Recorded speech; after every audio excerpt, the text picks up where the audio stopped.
अस्सलाम वालेकुम everyone, welcome to news station जी। एक और वीडियो के साथ खुश आमदेद आपको बहुत बहुत। उम्मीद करता हूँ कि आप लोग बिल्कुल ठीक होंगे, एंजॉय कर रहे होंगे, सीख रहे होंगे और मेरी एफर्ट्स जो हैं आपके लिए फ़ायदा मंद होगी, हेल्पफुल होगी।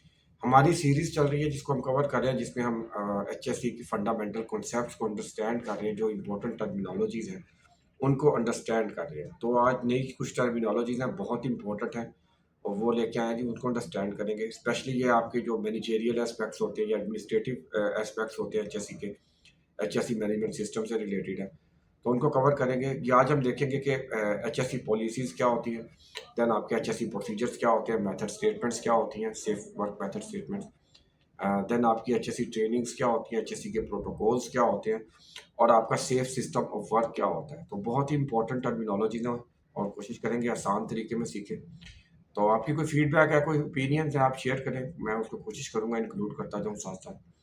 तो चलते हैं अपने आज के टॉपिक की तरफ और इनको अंडरस्टैंड करते हैं। वेलकम टू द प्रेजेंटेशन जी, खुश आमदेद प्रेजेंटेशन में। जी, हम अपनी सीरीज कर रहे हैं जिसके अंदर हम फंडामेंटल कॉन्सेप्ट्स या जो इंपॉर्टेंट टर्मिनोलॉजीज यूज होती हैं एचएससी के अंदर उनको अंडरस्टैंड कर रहे हैं। तो उस सिलसिले की ये 8th पार्ट है जी उसका। जी, इंट्रोडक्शन देखते हैं आज का टॉपिक्स का। क्या है, हमें आइडिया है जी ये कि हमारी जो जो की टर्मिनोलॉजीज होती हैं बहुत इंपॉर्टेंट है किसी भी प्रैक्टिशनर के लिए कि इनकी अच्छी अंडरस्टैंडिंग हो, इन पे ग्रिप हो। जितनी आपकी इसकी अच्छी अंडरस्टैंडिंग होगी ऑब्वियसली उतना ज़्यादा आप फील्ड में प्रैक्टिकली जब आप एग्जीक्यूट करेंगे अपनी प्रैक्टिसेस को तो वो उतनी इफेक्टिव होंगी और प्रोग्रेसिव होंगी और आप उतना अच्छा रोल प्ले कर सकेंगे। तो देखते हैं आज कौन-कौन सी टेक्नोलॉजीज़ हैं जो नई हम डिस्कस करेंगे। ले जी, आज बेसिकली बड़ी इंपॉर्टेंट टर्मिनोलॉजीज़ हैं स्पेशली उन लोगों के लिए जो एक्सेल करना चाहते हैं इस फील्ड में या एडमिनिस्ट्रेटिव साइड या आप कह लें मैनेजेरियल साइड को आज हम डिस्कस करेंगे, पूरा कवर करेंगे, बिल्कुल शॉर्ट पीरियड ऑफ टाइम में। तो आप अपनी बिज़नेस में, ऑर्गेनाइज़ेशन में हेल्थ एंड सेफ्टी को कैसे एडमिनिस्ट्रेटर करते हो या मैनेज करते हो तो उस पे आज डिस्कस करना है सारा वो टॉपिक उससे रिलेटेड है। तो एचएससी पॉलिसी क्या होती है इस ऑर्गेनाइज़ेशन की ये देखेंगे, प्रोसीजर्स क्या होते हैं एचएससी से मुतल्लिका ये देखेंगे, मेथड स्टेटमेंट्स क्या होती हैं, बहुत क्रूशियल टॉपिक है। देन एचएससी प्रोटोकॉल्स या रूल्स क्या होते हैं इनको देखेंगे, एचएससी ट्रेनिंग्स क्या होती हैं, then safe system of work क्या होता है। तो ये की टर्मिनोलॉजीज हैं बेसिकली आप ये कह लेंगे एडमिनिस्ट्रेटिव साइड को हम पूरा कवर करेंगे लेकिन हम इसको ब्रीफली देखेंगे यहाँ। तो लेट्स स्टार्ट करते हैं जी अपनी आज की अंडरस्टैंडिंग। नहीं जी, अब अंडरस्टैंड करते हैं एचएससी पॉलिसी क्या होती है। उससे पहले तो हम पॉलिसी को सब अंडरस्टैंड करते हैं कि पॉलिसी कोई भी ऑर्गेनाइजेशन जो डिफरेंट पॉलिसीज बनाती है वो होती क्या है, ये किस चीज का नाम है। तो अब इसको ये बहुत इंपॉर्टेंट टॉपिक है, इसमें अक्सर कंफ्यूजन पाई जाती है, ये बड़ा कॉम्प्रिहेंसिव चीज है। अच्छा जी, अब इसके जो आपकी पॉलिसीज़ होती हैं डिफरेंट किस्म की जो ऑर्गेनाइज़ेशंस बनाती हैं, ये इसके पीछे जो ड्राइविंग फोर्स होती है, वो आपकी लीगल ऑब्लिगेशंस होती हैं और आपकी सोशल ऑब्लिगेशंस होती है। आप जिस सोसाइटी में रहते हैं, उस सोसाइटी के जो नॉर्म्स होते हैं, कस्टम्स होते हैं, या ऐसे मैटर जो वहाँ पर जिनको अहमियत दी जाती है या एक खास नज़र से देखा जाता है, तो वो फोर्सेस इन इन पॉलिसीज़ को ड्राइव कर रही होती है। सेकेंडली जो आपकी लीगल ऑब्लिगेशन, लीगल रिक्वायरमेंट्स होती हैं मुख्तलिफ मैटर्स के ऊपर, तो ये वो फोर्सेस भी इसको ड्राइव कर रही होती है।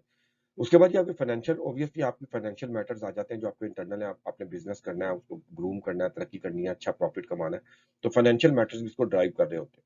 लेकिन जो एक्सटर्नल फोर्सेज आ रही होती है वो आपकी लीगल होती है और सोशल होती हैं। अब इस कॉन्टेक्स्ट में ये आपकी कोई चॉइस नहीं होती है एचएससी पॉलिसी, या आपकी रिस्पॉन्सिबिलिटी है, आपने बनाना है, इसको बनाना है, इसको मेक श्योर करना है कि ये आप जो है इन ऑब्लिगेशंस को पूरा करते हैं। नंबर वन चीज। सेकंड चीज, ये एक बड़ा कंप्रीहेंसिव डॉक्यूमेंट होता है, लेट्स डिफाइन इट। कहता है a clear written statement outlining organisation's intention, responsibilities and arrangement for achieving goals and objective set for a specific matter. अच्छा, अब ये जिस स्पेसिफिक मैटर को भी आप एड्रेस कर रहे हैं इसके अंदर, अ, उस मैटर के ऊपर आपने क्या देना है कि अपनी क्लियर रिटन स्टेटमेंट देनी है। और उसके साथ साथ उसमें क्या क्या चीजें आ जाती हैं मैं बताता हूँ, ये डॉक्यूमेंटेड फॉर्म में होती है। नंबर वन आ जाती है स्टेटमेंट ऑफ इंटेंट। अब स्टेटमेंट ऑफ इंटेंट क्या है? स्टेटमेंट ऑफ इंटेंट बेसिकली वो डॉक्यूमेंट है जो आप अक्सर देखेंगे ऑर्गेनाइजेशंस के अंदर हम लगाते हैं। एचएससी की पॉलिसी एक सिंगल पेजर लगा होता है, डॉक्यूमेंट लगा होता है, जिसमें हमने लिखा होता है हम जीरो एक्सीडेंट, जीरो इंसिडेंट, ये हमारे गोल्स हैं, ये हमारे ऑब्जेक्टिव्स हैं, हम ये करते हैं वो करते हैं। तो ये स्टेटमेंट ऑफ इंटेंट पार्ट होता है। तो अब इसको अंडरस्टैंड, तो किसी भी मैटर पर जब आप पॉलिसी बनाते हैं तो उसका पहला सेगमेंट होता है स्टेटमेंट ऑफ इंटेंट। अब स्टेटमेंट ऑफ इंटेंट क्या होती है? आपने उस स्पेशल मैटर पर ये बताना है रिटन फॉर्म में क्लियरली कि आपकी उस मैटर के ऊपर क्या इंटेंशंस हैं, आप उसको किस तरीके से अंडरस्टैंड करते हैं। यानी कि आपकी उसके ऊपर क्या राय है। आपने क्लियर 2 टोक अल्फाज में उसमें लिख के बताना होता है। देन ये और ये वो पेज होता है, वन पेजर होता है आमतौर पर, जो डिफरेंट मैटर्स के ऊपर आपने एक सिंगल पेज जो आप डिस्प्ले किया होता है अपने जगह-जगह, और आमतौर पर हम उसी को ही पॉलिसी कह रहे होते हैं, जनरल पब्लिक जो है, उसी को ही टोटल पॉलिसी कह रही होती है। ऑब्वियसली वो पॉलिसी की स्टेटमेंट ऑफ इंटेंट होती है। देन जी इस पॉलिसी का सेकंड पार्ट आ जाता है जो कि ऑर्गेनाइजेशन होता है। अब आपने बता दिया कि जी हमारा इस मैटर पर ये हमारी ओपिनियन है, ये हमारी राय है या ये हमारी इंटेंशंस है। अब आपने रिटन स्टेट में बताना होता है कि हमने इसको ऑर्गेनाइज कैसे करना है, जो इंटेंशंस है हमारी। अब ऑर्गेनाइजेशन के अंदर क्या-क्या आ जाता है, नंबर 1 तो आ जाता है कि आपने ये शो ऑफ करना होता है कि इस मैटर के ऊपर आप किन-किन चीज़ों क्या-क्या रिस्पॉन्सिबिलिटीज़ जो है वो ऑन कर रहे हैं। यानी कि आप इस मैटर में ये रिस्पॉन्सिबिलिटीज ऑन कर रहे हैं। देन आपने बताना है कि आपने इन रोज रिस्पॉन्सिबिलिटीज को किस तरीके से आपने फुलफिल करना है, तो उसके लिए क्या रोल्स होंगे, कौन लोग होंगे जो उन रोल्स को फुलफिल कर रहे होंगे, तो उसमें आपने फिर रोल्स जो है वो डेजिग्नेट करने होते हैं, बताना होता है। तो इस तरीके से आप ऑर्गेनाइज करते हैं कि आपने जो आपने ओनरशिप ली है रिस्पॉन्सिबिलिटीज की, तो उनको किस तरीके से हायरार्की ऑफ चेंज या चेन ऑफ कमांड बनाकर आप अचीव करेंगे।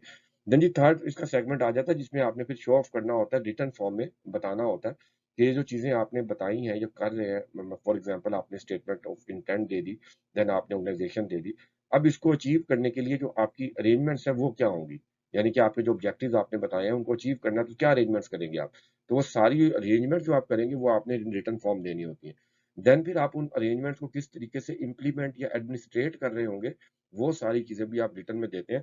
तो इन सारी चीज़ों के कॉम्बिनेशन को बेसिकली हम क्या कहते हैं, कोई भी पॉलिसी कहते हैं। अब एचएससी की पॉलिसी को डिफाइन कर लेते हैं। तो organisations official document of commitment stating its goals, aims and objectives for health, safety and environment and its vision and mission to achieve that. So अब नाउ, अब इसमें मैंने इसको 2 सेगमेंट इसके बनाए हैं। नंबर 1 में मैंने गोल्स, एम्स एंड ऑब्जेक्टिव्स रखे हैं। अब ये बेसिकली आपकी स्टेटमेंट ऑफ इंटेंट होती है जो आप वन पेजर आपने ऑर्गेनाइजेशन में लगाया होता है, और जनरली हम इसको ही एचएससी की पॉलिसी कहते हैं।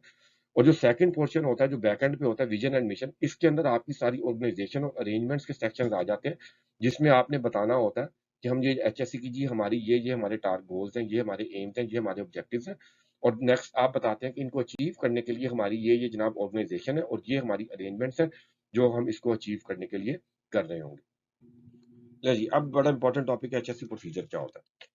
A document that outlines steps to be taken to achieve a specific HSC objective, or HSC procedure is a documented step-by-step guide that outlines the specific actions and protocols to be followed to implement an organization's HSC policy and achieve its HSC objective. नहीं जी, अब procedure क्या होता है? अब हमने HSC policy बनाई थी, उसके अंदर हमने अपना अरेंजमेंट सेक्शन था, उसके अंदर हमने अपने सारे ऑब्जेक्टिव्स वगैरह लिखे थे। अब उन ऑब्जेक्टिव्स को अचीव करने के लिए हमने जो एक्शन करने हैं उनमें से एक एक्शन आपका एचएससी प्रोसीजर है। एचएससी प्रोसीजर क्या है कि एक ऐसा डॉक्यूमेंट है जो आपको रिटन फॉर्म के अंदर स्टेप बाय स्टेप गाइड देता है कि आपने किसी एक ऑब्जेक्टिव को अचीव करने के लिए कौन कौन से स्टेप्स उठाने हैं, किस सीक्वेंस में उठाने हैं, उनकी पूरी गाइड होती है ताकि आप उस ऑब्जेक्टिव को अचीव कर सके। उस डॉक्यूमेंट को हम प्रोसीजर कहते हैं। लेट्स एग्जांपल से समझते हैं। आपने पॉलिसी में जनाब डिटरमिन किया कि जी आप हमारे ऑब्जेक्टिव्स के अंदर कि जी हमने सारी फोर्सिएबल इमरजेंसीज को आइडेंटिफाई करना है कि जो इमरजेंसीज हमारी साइड ऑर्गेनाइजेशन में हो सकती हैं उनको आइडेंटिफाई करना है। देन हमने उनको आइडेंटिफाई करके उनके लिए प्रिपरेशन करनी है ताकि इन केस कि वो इमरजेंसी अगर हो जाती है तो हम उसको इफेक्टिव तरीके से कंट्रोल करें और अपने नुकसान को मिनिमाइज कर सकें। अब ये आपका ऑब्जेक्टिव हो गया। अब इस ऑब्जेक्टिव को आपने अचीव कैसे करना है? ले जी, अब आपने उसको अचीव करने के लिए एक इमरजेंसी, क्योंकि आप इमरजेंसी को कंट्रोल करना चाह रहे हैं, तो आपने एक प्रोसीजर बनाया जिसको आप कहते हैं इमरजेंसी रिस्पांस प्रोसीजर। अब इस प्रोसीजर के अंदर स्टेप बाय स्टेप वो सारे एक्शंस और गाइड्स हैं जो कि इन केस कि वो दैट इमरजेंसी स्पेसिफिक हो जाती है, तो आप उनको एग्जीक्यूट करोगे और उसकी एग्जीक्यूशन की वजह से क्या होगा कि जो आपके उस इमरजेंसी के कॉन्सिक्वेंसेस हैं या रिजल्ट इम्पैक्ट है, वो रिड्यूस हो जाएँगे, मिनिमाइज़ हो जाएँगे। तो इस डॉक्यूमेंट को आप प्रोसीजर कहते हैं। इसी तरह जी आपने प्रोसीजर ऑब्जेक्टिव बनाया अपना कि जी हमने हैज़ार्ड रिपोर्टिंग का प्रोसीजर बनाना, ताकि जी ऑब्जेक्टिव है आपका, ताकि जी आप अच्छे से हैज़ार्ड्स की रिपोर्टिंग होगी, आपको अच्छी इन्फॉर्मेशन मिलेगी, आपको जो आपकी करंट सिचुएशन चल रही है, उसको एनालिसिस करने का मौका मिलेगा और उसको मद्देनज़र रखते हुए अपने एक्शन प्लान बनाएँगे और अपनी जो परफॉर्मेंस है उसको फर्दर इम्प्रूव कर लेंगे। अब इस ऑब्जेक्टिव को कैसे अचीव करना है, तो उसके लिए आप एक डॉक्यूमेंट बनाते हैं जिसका नाम आप रखते हैं हैजर्ड रिपोर्टिंग प्रोसीजर। और उस प्रोसीजर के अंदर आप वो सारे स्टेप्स और एक्शंस लिखते हैं जो आपने इस ऑब्जेक्टिव को अचीव करने के लिए हासिल करने हैं। तो इस डॉक्यूमेंट को आप क्या कहते हैं, प्रोसीजर कहते हैं। मैंने उम्मीद है कि अच्छा समझा दिया आपको। लेट इसी तरह लॉक आउट टैग आउट है, लोटो कहते हैं इसे। तो ये क्या, ये भी एक प्रोसीजर होता है जो आपका ऑब्जेक्टिव होता है एचएससी के अंदर कि जनाब हमारे जितने भी एनर्जी सोर्सेज जो खतरनाक हो सकते हैं उन्हें कैसे कंट्रोल करना है मेंटेनेंस वगैरह के दौरान। तो उसके लिए फिर आप इसका भी प्रोसीजर बना देते हैं। तो इस डॉक्यूमेंट को आप प्रोसीजर कहते हैं। नहीं जी, अब नेक्स्ट टॉपिक है जी मेथड स्टेटमेंट, बहुत इंपॉर्टेंट है, इसको अच्छे से समझ लेते हैं। A detailed document that describes how a specific task or a process will be carried out safely, or MS, is a detailed task-specific document that outlines the steps to be taken to complete a particular task or activity safely and efficiently. अब method statement क्या है? Method statement भी एक procedure ही है, इस but इसका जो scope होता है वो limited to the single activity और जॉब होता है। और सेकेंडली जो इसके अंदर डिटेल्स होती हैं वो मोर टेक्निकल होती हैं और इन डेप्थ होती हैं। अब इसको एग्जांपल से दोबारा अंडरस्टैंड कर लेते हैं। अब जो हमने जो प्रोसीजर डॉक्यूमेंट की बात की थी, जो एचएससी के पूरे ऑब्जेक्टिव को एड्रेस कर रहा था, वो जो होता है वो उसके अंदर जो आपके सेट ऑफ एक्शंस होते हैं वो जनरल गाइडलाइंस होती हैं, वो इन डेप्थ टेक्निकल डिटेल्स नहीं होती। फॉर एग्जांपल हमने वही मिसाल देख लेते हैं इमरजेंसी रिस्पांस प्लान की। तो हमने देखा था, हमने ऑब्जेक्टिव रखा था कि हमने इमरजेंसी के लिए तैयारी करनी है और उसके लिए जब हमने एक प्रोसीजर बनाया। अब वो जो प्रोसीजर है वो हमें सेट ऑफ एक्शन देता है। वो सेट ऑफ एक्शन किस शक्ल में होते हैं, वो इस शक्ल में होते हैं, वो कहता है जी प्रोसीजर आपको कहता है कि इमरजेंसी को हैंडल करने के लिए हमने इफेक्टिव कम्युनिकेशन देना है ताकि फौरी तौर पे सबको पता चले। अब ये उसने एक एक्शन बता दिया, उसने आपको ये नहीं बताया करना कैसे है, उसने सिंपल आपको बता दिया कि आपने इफेक्टिव कम्युनिकेशन मेथड देना है, अलार्म सिस्टम देना है, इतना बता दिया। अब उसको कौन सा लगाना है वो आप बाद में डिसाइड करेंगे। देन वो कहता है जी आपने इफेक्टिव जो आपकी इवैक्यूएशन होती है बड़ी जल्दी से हो जाए, हमारे वर्कर फटाफट इवैक्यूएट कर जाए, तो हमने अच्छा सा इफेक्टिव किस्म का इवैक्यूएशन मैकेनिज्म डेवलप करना है। अब उसने आपको जनरल गाइडलाइन दे दी है। इसी तरह ये हमने फाइटिंग के लिए ये इक्विपमेंट लगाना है, वो इक्विपमेंट लगाना है, ट्रेनिंग करवानी है, तो वो आपको जनरल गाइडलाइंस दे रहा है यहाँ पर कि आपने ये सेट ऑफ एक्शंस करने हैं। उनको करना कैसे है, उनको एग्जीक्यूट कैसे करना है, उसकी डिटेल्स नहीं बता रहा। अब जब उनकी एग्जीक्यूशन की बारी आती है तो उसकी डिटेल्स के लिए जो हम प्रोसीजर बनाते हैं, उस प्रोसीजर को बेसिकली हम मेथड स्टेटमेंट्स कह रहे होते हैं। ये बेसिकली क्या होता है, जो आपके मेन जो आपका ऑब्जेक्टिव था उसके अंदर की जो एक्टिविटीज थी उनकी जो प्रोसीजर बनते हैं, उन प्रोसीजर्स को एग्जीक्यूट करने के जो तरीके बनते हैं उनको मेथड स्टेटमेंट्स कहते हैं। अब इसको हम एग्जांपल से समझ लेते हैं यहाँ पर। तो अब आपने आइडिया कर लिया कि बेसिकली जो आपका मेन प्रोसीजर था वो आपको जनरल गाइडलाइंस देता है, सेट ऑफ एक्शन की सेट ऑफ एक्शन गाइडलाइंस की शक्ल में देता है। लेकिन जो मेथड स्टेटमेंट होती है वो चूंकि आप सिंगल जॉब या एक्टिविटी स्पेसिफिक होती है, तो इसके अंदर जो सेट ऑफ एक्शंस होता है वो एग्जीक्यूटेबल एक्शंस होते हैं, वो डिटेल टेक्निकल डिटेल्स होती हैं। लेट्स से जी अब वर्क एट हाइट है, उसकी आप मेथड स्टेटमेंट बनाते हैं, प्रोसीजर बनाते हैं कि आपने कैसे करना है। तो अब उसको कैसे करने के लिए आप सबसे पहले डिसाइड बताते हैं जी कि जी आपके जो लोग हाइट पे जाएंगे उनकी ये कॉम्पिटेंसी लेवल होगा, इतना उनका एक्सपीरियंस होगा, आप उसको इन डिटेल बता रहे हैं। देन आप उसको बता रहे हैं कि जी आपने ये इस रिक्वायरमेंट की या स्टैंडर्ड का जो प्लेटफॉर्म है वो देना है, इस स्टैंडर्ड का आपने उसे एक्सेस इक्विपमेंट देना है। आप उसको डिटेल भी बताएंगे कि कौन सा लगाना है, कितने फीट लगाना है, ये वो सारी चीजें बताएंगे। देन आप बताएँगे जी आप उसको कि इसके लिए आपने परमिट लेना है, ये वाला परमिट लेना है, उसको ऐसे फिल करना है। परमिट बनाने वाले बंदा जो इश्यूअर होगा, उसकी ये मिनिमम रिक्वायरमेंट है, वो इतना क्वालिफाइड होना चाहिए, इतना एक्सपीरियंस होना चाहिए। जो रिसीव कर रहा है उसका इतना तजर्बा हो, इतनी क्वालिफिकेशन हो, ब्ला, ब्ला, ब्ला, ये सारी चीज़ें आप उसको इन डिटेल बता दें। तो इस सेट ऑफ जो इंस्ट्रक्शंस होते हैं, जो एक्शंस होते हैं, उसको आप मेथड स्टेटमेंट कहते हैं, जो कि बेसिकली आपको आपकी जो जॉब होती है उसको सेफली एग्जीक्यूट करवाती है। इसी तरह आप ये कन्फाइंड स्पेस के लिए मेथड स्टेटमेंट बनाते हैं। तो तमाम आपकी जितनी भी क्रिटिकल एक्टिविटीज होती है आप उनके लिए प्रोसीजर बनाते हैं। उस प्रोसीजर को बेसिकली आप मेथड स्टेटमेंट कहते हैं, यानी कि काम करने का तरीका। ले जी, अब आपके एचएससी प्रोटोकॉल्स की बात कर लेते हैं, डिफाइन कर लेते हैं सिंपल सेट ऑफ रूल्स और guidelines that outline the expected behaviour और procedure to be followed in a specific situation. अब ये क्या होते हैं जी, प्रोटोकॉल बेसिकली आपके जनरल रूल्स होते हैं साइट के ऊपर जिनको आपने फॉलो करना होता है। और ये इनका मकसद क्या होता है? इनका मकसद ये होता है जो आपके वर्कर या जो रेलेवेंट पर्सन है, उनके बिहेवियर को आपने जो आपकी रिक्वायरमेंट्स हैं, उसके मुताबिक मोल्ड करना होता है, उसके मुताबिक लाना होता है। फॉर एग्जांपल इसकी एग्जांपल से समझ लेते हैं, आपको इजीली समझ आ जाएगा। मिसाल के तौर पर जी साइट पे आना-जाना है तो उसके लिए आप रूल्स बना देते हैं कि जनाब इंडक्शन के बिना या आईडी के बिना या साइन इन किए, साइन आउट किए बिना कोई साइट पे आ जा नहीं सकता।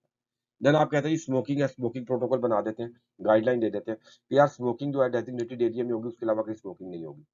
देन जी आप कहते हैं जी पीपी प्रोटोकॉल बना देते हैं आपकी, यार पीपी के बिना इस एरिया में आना मना है और ये एबीसी पीपी है, ये आपने यूज कर दिया। तो बेसिकली ये जनरल गाइडलाइंस होती हैं जो वर्कर के बिहेवियर को जो होता है अपने जो रिक्वायरमेंट्स होती हैं उसके मुताबिक मोल्ड करने के लिए, ढाने के लिए बनाए जाते हैं। इनको एचएससी प्रोटोकॉल्स कहते हैं। नहीं जी, अब एचएससी ट्रेनिंग क्या होती है, बड़ा इंपॉर्टेंट टॉपिक है, इसको अंडरस्टैंड कर लेते हैं। एजुकेशनल प्रोग्राम्स और activities to equip employees with knowledge, skills and attitude necessary to perform their job safely and efficiently in relatively safe environment. ये इंटरनल हो सकती है, थर्ड पार्टी हो सकती है, गवर्नमेंट की हो सकती है। अब ट्रेनिंग क्या होती है? बेसिकली ये वर्कर को एजुकेट करना होता है, उसकी अवेयरनेस बढ़ाना होता है, उसको एक्टिविटीज के हवाले से जो है उसकी जो नॉलेज है या स्किल्स है उसको इम्प्रूव करना होता है। लेकिन इसके अंदर जो आपका एनवायरनमेंट होता है वो रिलेटिवली सेफ होता है, क्योंकि आप इसके अंदर आमतौर पर ओपन जगह पे आउट ऑफ द जॉब जो आपकी लाइफ जॉब होती है उस एनवायरनमेंट से डिफरेंट जगह पे कर रहे होते हैं। अच्छा जी, अब इसका मकसद क्या? आपने जी प्रोसीजर बनाए थे, पॉलिसी बनाई, प्रोसीजर्स बनाए, देन आपने मेथड स्टेटमेंट्स बनाई, प्रोटोकॉल्स बनाए। अब ये सारी चीजें अगर आप वर्कर को कम्युनिकेट ही नहीं कर पाते, देन अगर आप उसको इन्फॉर्म नहीं कर पाते और उसके बाद उसको उसके बारे में अंडरस्टैंडिंग नहीं दे पाते, उसको समझा नहीं पाते, अगर आप उसको उसके बाद फिर उसकी स्किल्स उनके मुताबिक इम्प्रूव नहीं कर पाते, तो फिर कोई फायदा नहीं। तो इन सारी चीजें जो अभी तक हमने अंडरस्टैंड की हैं उनको अच्छे से वर्कर को इन्फॉर्म करना, कम्युनिकेट करना और उसके बाद उसकी जो ट्रेनिंग देना ताकि वो उनको अंडरस्टैंड कर सके, उसका नॉलेज इंक्रीज हो उनसे मुतालिक और उसकी वो प्रैक्टिस कर सके उन चीज़ों के मुतालिक। तो उन सारे कामों के लिए आपकी जो ट्रेनिंग्स होती हैं ये बहुत इंपॉर्टेंट होती हैं। इसकी एग्जांपल देख लेते हैं जी, आपकी एचएससी ओरिएंटेशन होती है, इंडक्शन होती है। नए वर्कर या विजिटर्स जब आते हैं आपकी वर्क एरिया में, तो आप उनको बताते हैं अपनी साइट के बारे में कि कौन से हैजर्ड्स हैं, कौन से प्रोटोकॉल्स हैं, कौन सी क्या-क्या कौन-कौन सी पॉलिसीज़ फॉलो करनी है।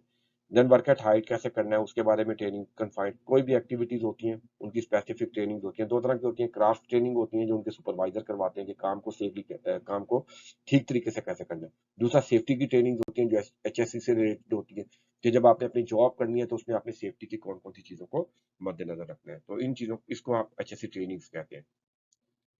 ले जी, अब क्या था, बड़ी इंपॉर्टेंट टर्म है, आपने सुनी होगी सेफ सिस्टम ऑफ वर्क, इसको अंडरस्टैंड करते हैं। Safe system of work is a formal structured systematic process that describes the methodologies to be adopted to ensure health, safety, and environment. HSE is managed effectively at your workplace or organization. अब safe system of work basically क्या है? ये systematic structured process है जो आपको वो methodologies बताता है जो कि आपको अडॉप्ट करनी होती हैं या इम्प्लीमेंट करनी होती हैं ताकि आपकी वर्क प्लेस पर एचएससी इफेक्टिवली जो है वो इम्प्लीमेंट हो सके और आपकी जितनी भी जॉब्स हो रही हैं और जितनी भी एक्टिविटीज हो रही हैं वो सेफली एग्जीक्यूट हो सके और आपको किसी किस्म का नुकसान ना हो।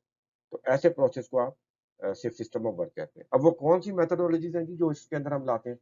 तो जी सिंपल, जो कुछ अभी तक हमने अंडरस्टैंड किया आज की वीडियो में, अगर उन सारी चीजों को कंबाइन कर दें तो इसको आप सेफ सिस्टम ऑफ वर्क कहते हैं। इसके अंदर वही की पॉलिसीज आ जाती हैं, फिर जिन आपके हैजर्ड आइडेंटिफिकेशन की टेक्निक्स आ जाती हैं, हैजर्ड जॉब हैजर्ड एनालिसिस आ जाता है, जॉब सेफ्टी एनालिसिस आ जाता है, फिर risk assessment, risk management, permits, PPE, ये सारे प्रोसीजर्स ही होते हैं बेसिकली।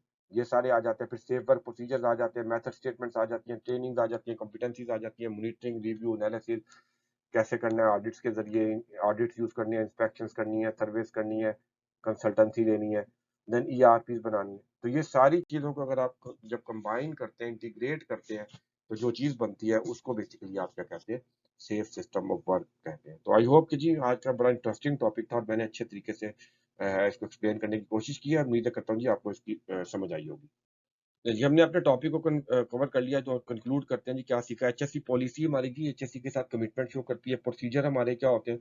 हमारे एचएससी के ऑब्जेक्टिव्स को अचीव करने के लिए स्टेप बाय स्टेप गाइडलाइंस होती है। मेथड स्टेटमेंट जॉब्स को सेफली एग्जीक्यूट करने के लिए स्टेप बाय स्टेप जो होता है एक्शंस होते हैं, इन डिटेल होते हैं, टेक्निकल होते हैं। एचएससी ट्रेनिंग हमारे नॉलेज स्किल्स बढ़ाने के लिए होता है वर्कर का, ताकि हम अपने काम जो है अच्छे तरीके से कर सकें। सेफ सिस्टम ऑफ वर्क, ये सारी चीजें मिलकर क्या बनाती हैं? Safe system of work. Basically safe system of work methodologies होती हैं जिससे हम अपने एचएससी को इफेक्टिव तरीके से इम्प्लीमेंट कर सकते हैं। जी, ये हमारा आज का टॉपिक था जी। उम्मीद करता हूँ जी आपको समझ आई होगी, अंडरस्टैंड आपके लिए हेल्पफुल होगा, फ़ायदेमंद होगा। आपके देखने का जी बहुत शुक्रिया, आपकी सपोर्ट का बहुत शुक्रिया। तो जी अगली वीडियो में मिलते हैं फिर दोबारा, तब तक अपना ख़्याल रखें, बहुत-बहुत सीखते रहें और तब तक जी अल्लाह हाफ़िज़।